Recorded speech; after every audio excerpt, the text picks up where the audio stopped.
Welcome to the You're Not Crazy podcast, hosted by Jessica Knight, a certified life coach who specializes in healing from narcissistic and emotional abuse. This podcast is intended to help you identify manipulative and abusive behavior, set boundaries with yourself and others, and heal the relationship with yourself so you can learn to love in a healthy way. You can connect with Jessica and find additional resources, content, and coaching at emotionalabusecoach.com. Hello, and thank you for being here. I'm going to go through the fine print.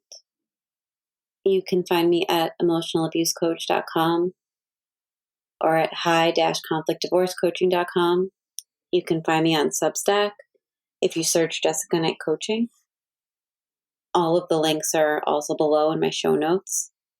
You can find me on Instagram at Emotional Abuse Coach. And I have courses.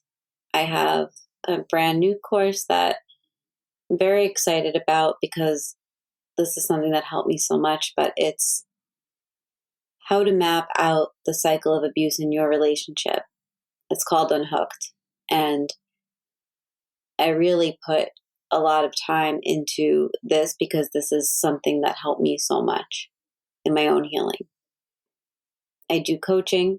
Most of the time it's one-on-one, but I do offer one-off sessions for those that are just looking for something, they want the validation or the clarity, and that's available on my website. I tell people all the time that if a time doesn't work for you and you're trying to get a session like that with me, just please feel free to email me. I have other times that are just not available, not posted, but if you reach out to me, we can always figure it out. Okay, that said, I'm going to dive into the topic, which is, can a narcissist change? And this is one of the most common questions I get, and it's also what a lot of clients will say on a call. They'll say, but they're not going to change, right? And that's one of the most dangerous questions to keep asking. Can a narcissist change? And the short answer, maybe, but probably not. And here's the longer answer, is that yes, a person with NPD can change, but will they? They almost never do. And so NPD is a mental health condition, which is marked in the DSM-5 by patterns of grandiosity, lack of empathy, emotional manipulation, and intense need for admiration, often at the expense of others. However, that said, most people use the word narcissist, and they aren't referring to that formal diagnosis. They're describing a pattern of behavior that's emotionally abusive, manipulative, and harmful. And whether or not the label fits perfectly, the harm is real. So whether somebody has full-blown NPD or just narcissistic traits, the impact on you, that confusion, the emotional chaos, the loss of self, that's all the same. Real change requires the very things that most narcissists are pathologically incapable of: self-awareness, emotional accountability, humility, long-term, uncomfortable psychological work. And to even begin that process of healing, they need to admit that they're not perfect and that something is flawed, that the way that they think and the way they see the world may not be accurate. And they need to face the fact that their thinking is disordered, their worldview is warped, and that their behavior is harming people that they claim to care about. They would have to let go of that big armor of defense. In other words, they need to walk through the fire, really, and they don't want to. And not because they can't, because they see no reason to. And in order to go through that, they would have to uncover all of the shame that they keep deep inside that they don't want to address. And that's not your fault, and it's not your problem. It's not your thing to manage. It is something just to keep in mind that that's what you're dealing with when you're dealing with somebody who is so stuck in their way and they don't want to change. And most narcissists are so deeply embedded in their own survival mechanisms to even contemplate what real change looks like. These aren't just habits. These are strategies built to deflect shame, shift blame, and maintain this illusion of control. And those strategies work for them because they end up getting what they want: power, dominance, compliance, adoration, success. So they have no reason to stop. Sometimes life does knock them down. A relationship can end, the career can implode. the public image starts to crack, and then in that collapse, there's a tiny window maybe for them to begin to self-reflect and look at how they're showing up in the world. They might enter therapy. They might say the right things. They might even believe in that moment that they're trying, but the inside isn't enough. Because narcissists lie to you, but they're also lying to themselves. You'll hear every excuse and every believable one. They spin fantasies like, I've had a rough childhood. My partner is too sensitive. I just need to get this next job, this next deal. It's not my fault. That guy's crazy. And these aren't just excuses, but they're the armor that they have. And so even when they do enter therapy, it's often performative, and they just want that audience. They want someone to hear them and to tell them everything they think is valid. It can be used to be a manipulation tactic, or to win somebody back, or to learn new language, to twist into more sophisticated abuse. Think about how hard it is for most people to change a basic habit like drinking more water, waking up earlier, exercising, going for a walk. You know it's good for you, and you want to be the kind of person that does it. And still, how many mornings do you hit snooze or say, I'll start Monday? And now imagine that habit you're trying to change isn't something that's annoying you like your procrastination, but it's your entire identity. And imagine that instead of being praised for changing, your ego feels like it's being annihilated.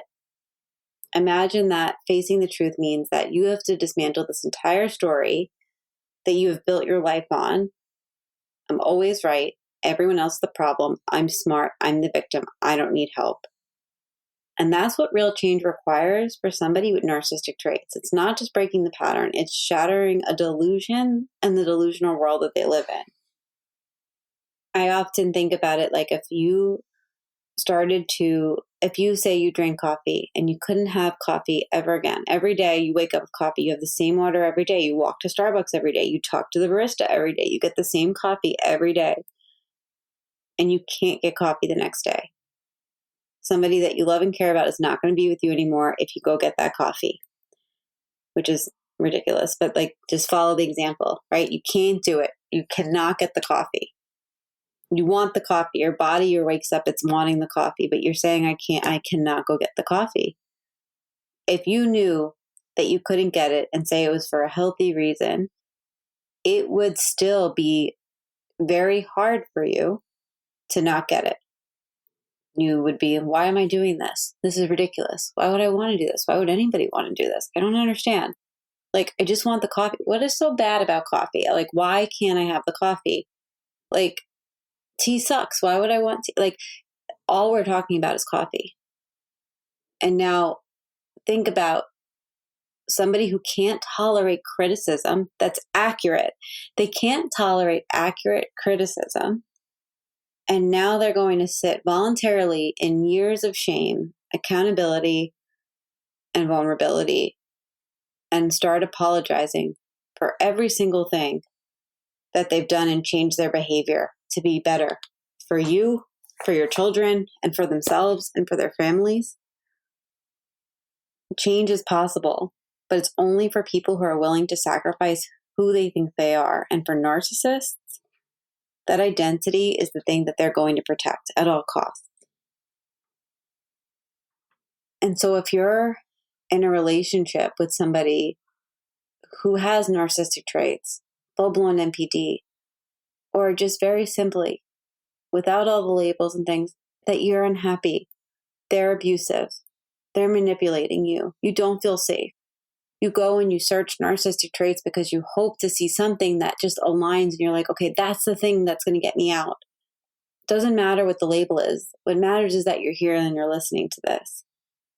And so you can really ask yourself, are they already in therapy with someone qualified?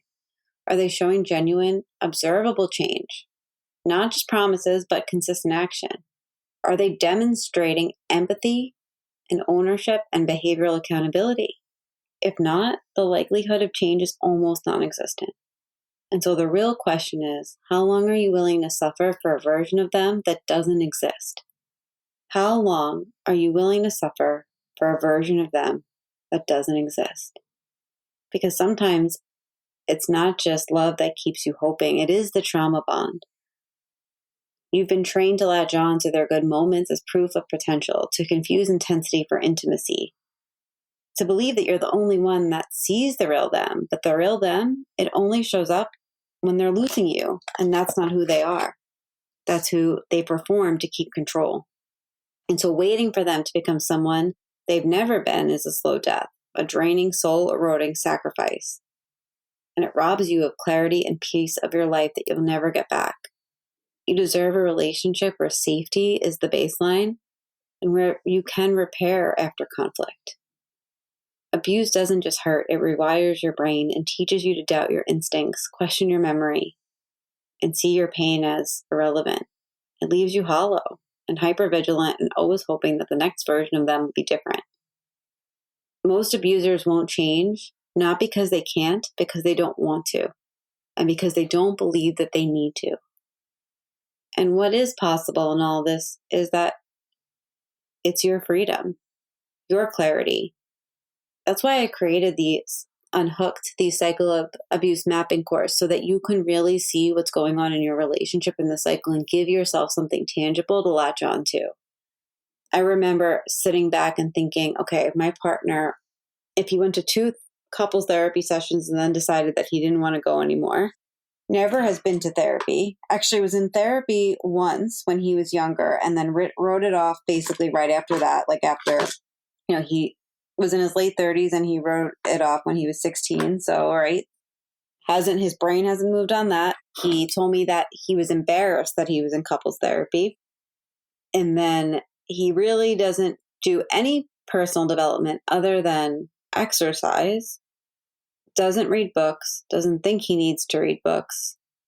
How long would it take that person to even get into therapy to begin looking at his thoughts?